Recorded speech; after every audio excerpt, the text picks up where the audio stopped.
سورہ کہف میں اللہ نے اصحاب کہف کا واقعہ سنایا. کہف کہتے ہیں غار کو. سورہ کہف کی فضیلت حدیث میں آتا ہے جو جمعے کے دن پڑھے گا دجال کے فتنے سے محفوظ رہے گا, اس لیے اس کا معمول بنانا چاہیے. تو پچھلی امتوں میں 3 نوجوان تھے جنہوں نے دین قبول کیا, سارے معاشرے نے ان کا بائیکاٹ کیا, وہ نکل گئے غار میں جا کے انہوں نے پناہ لی, کتا ان کی رکھوالی کر رہا تھا. 300 سال تک غار میں اللہ نے ان کو سلایا. یہ یہودیوں نے نبی سے پوچھا تھا اصحاب کہف کی, کیونکہ یہودیوں کی کتابوں میں یہ واقعات لکھے ہوئے تھے. تو آپ نے نبی کو پہچاننے کے لیے کہ سچے نبی ہیں یا نہیں, تو پوچھا اصحاب کہف سنائیں, تو آپ نے پورا واقعہ سنایا. سورہ کہف نازل ہوئی تو اللہ نے اپنی قدرت سے کیا کیا. اچھا, یہ واقعہ اس لیے بھی نازل ہوا کہ مسلمانوں کے حالات بہت خراب.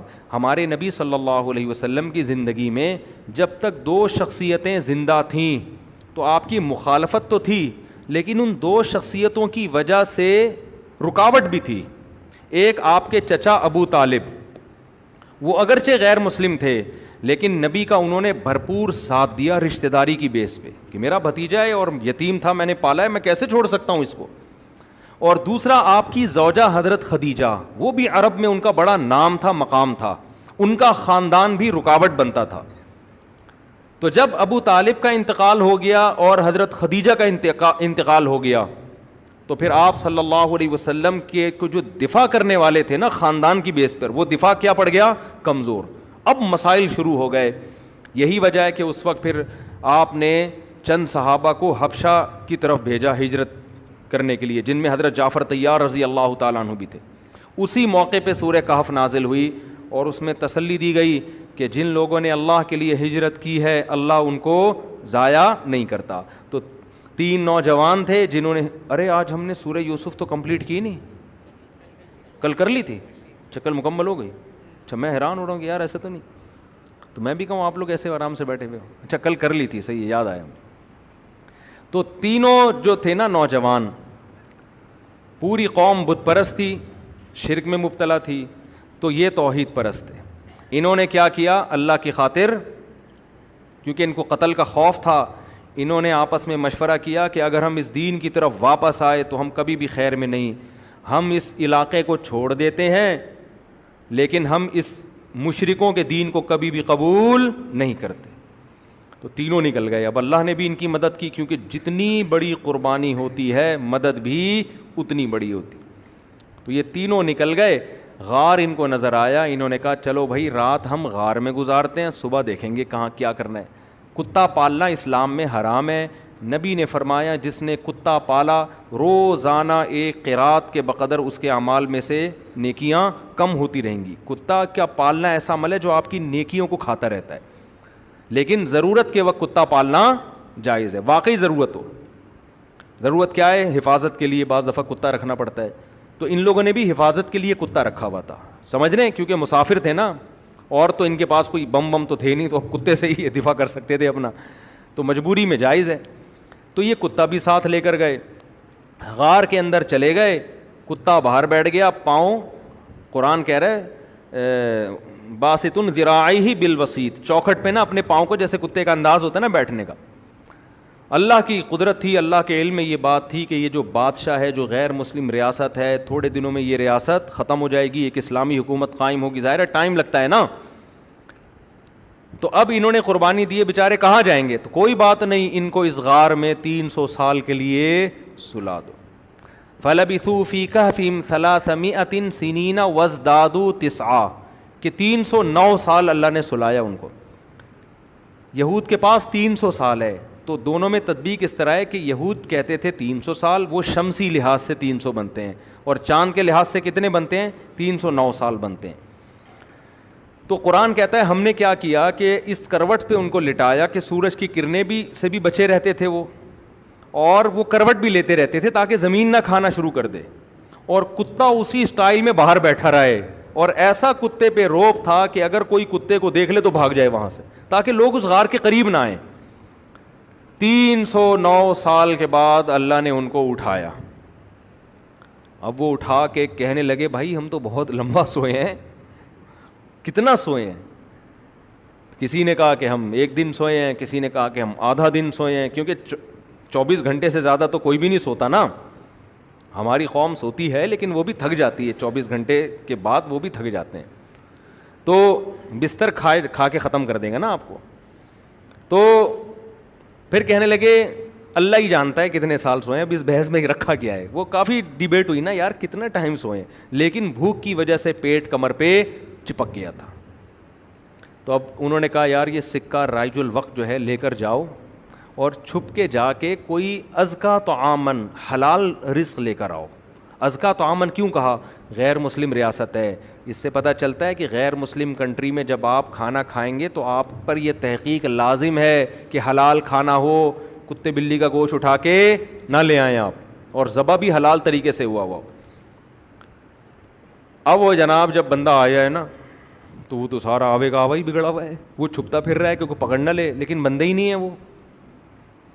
پھر اس نے جا کے سکہ دکھایا تو انہوں نے کہا بھائی یہ تو 300 سال پرانے سکے ہیں, کون سے زمانے کا سکہ لے آیا تو. خیر جی قرآن کہتا ہے, پھر تحقیق کی لوگوں نے, ظاہر علامات تھی ان کے پاس, ثبوت تھے جس سے یہ ثابت ہو گیا کہ یہ 300 سال پرانے زمانے کے لوگ ہیں, اللہ نے اپنی قدرت سے ان کو غار میں سلایا. ایسے شواہد لوگوں کو مل گئے.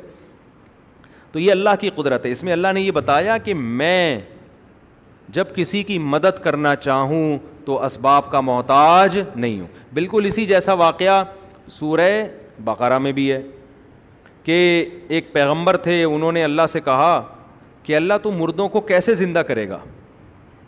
فَأَمَاتَهُ اللَّهُ مِئَةَ عَامٍ, پیغمبر تھے یا کوئی بزرگ تھے واللہ عالم, اللہ نے ان کو موت دے دی اور 100 سال کے بعد زندہ کیا. اور پھر 100 سال کے بعد زندہ کر کے کہا کہ کم لبستا, بتاؤ آپ کتنے عرصے تک آپ پر موت رہی ہے. انہوں نے کہا لبست یوما او بعض یوم, شاید 1 دن. بل لبث 100 عام, کہا 100 سال تک آپ پر موت رہی ہے. فانظر الی طعامک و شرابک لم یتسنى, آپ کے کھانے اور پینے کو میں نے 100 سال بچا کے رکھا, اور وہ جو گدھا جس پر آپ سوار ہو کر آئے تھے اس کی ہڈیاں دیکھو وہ چور چور ہو چکی تھیں.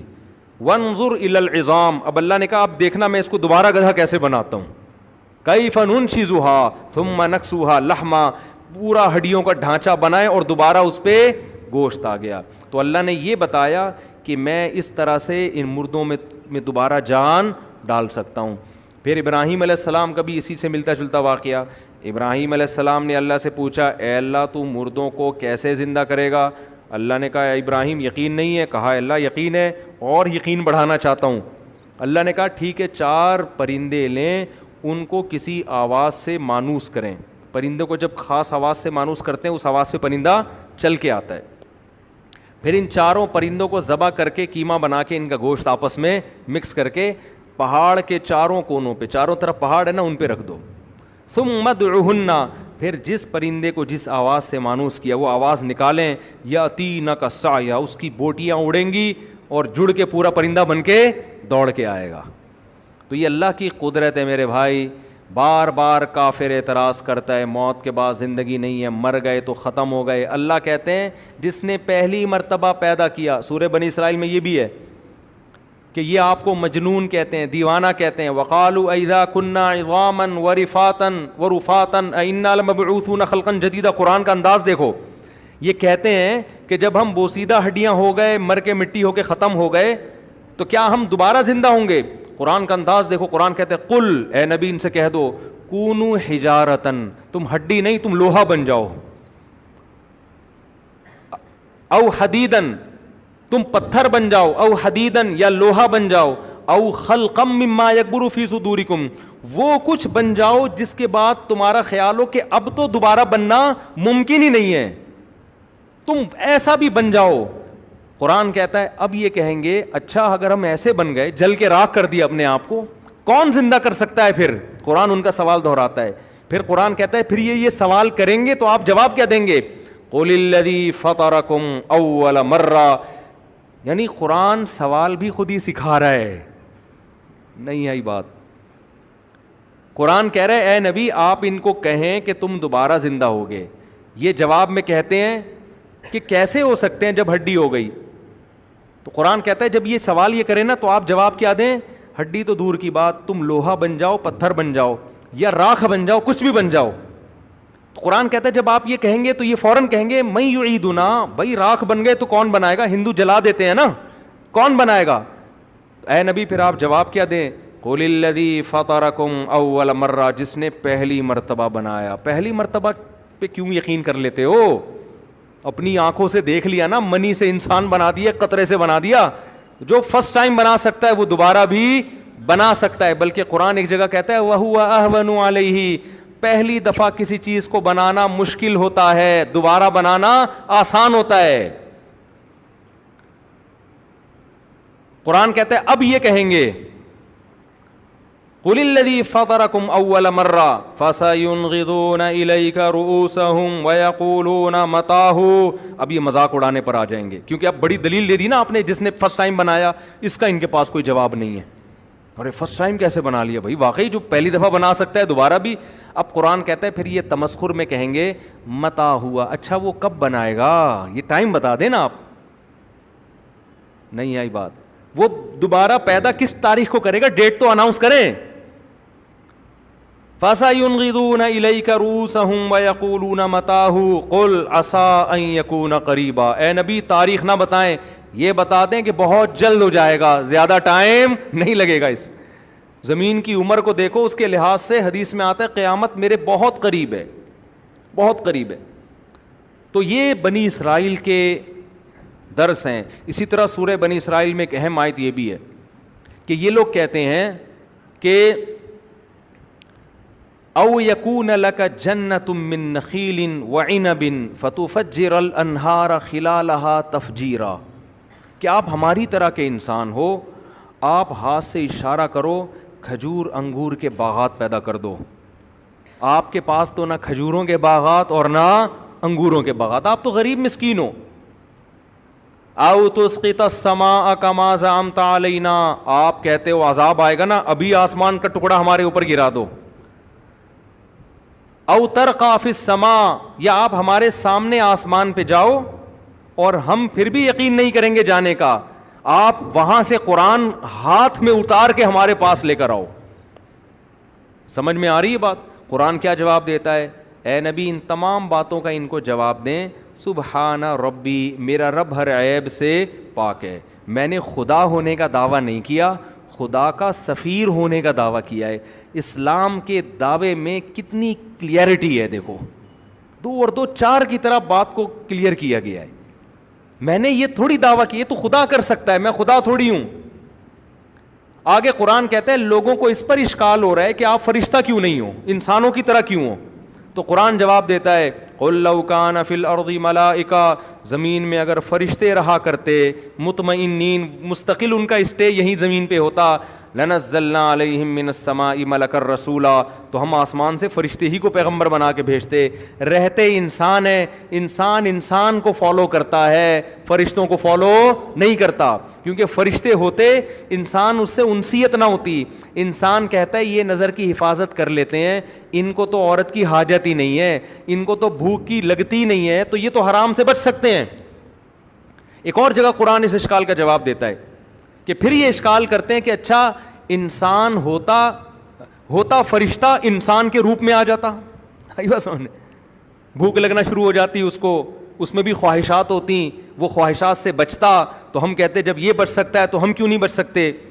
تو اللہ کہتے ہیں اگر ہم اس فرشتے کو انسان جیسا بناتے وَلَلَبَسْنَا عَلَيْهِمْ مَا يَلْبِسُونَ، پھر ایک نئی کنفیوژن تمہارے لیے پیدا ہو جاتی. اس انسان کو اپنے لیے، اس فرشتے کو اپنے لیے پہلے یہ ثابت کرنا پڑتا میں انسان نہیں ہوں، میں کیا ہوں؟ فرشتہ ہوں. پھر تم یہ اعتراض کرتے تو ہماری طرح کھاتا ہے، یہ تو ہماری طرح پیتا ہے، یہ تو ہماری طرح چلتا ہے، یہ کیسے فرشتہ ہو گیا؟ نہیں یاری بات. ایک ایک چیز کو بتاؤ، دنیا کی کوئی مذہبی کتاب ہے جو اپنے اوپر اٹھنے والے اعتراضات کا اتنی کلیئر جواب دیتی ہو؟ ایسی کلیریفیکیشن ہے کسی میں؟ کیسے واقعات بتاتا ہے قرآن، کیسے احکام بھی نیچر کو اپیل کرتے ہیں، واقعات بھی نیچر کو اپیل کرتے ہیں، دلائل بھی نیچر کو اپیل کرتے ہیں. اب جلدی سے میں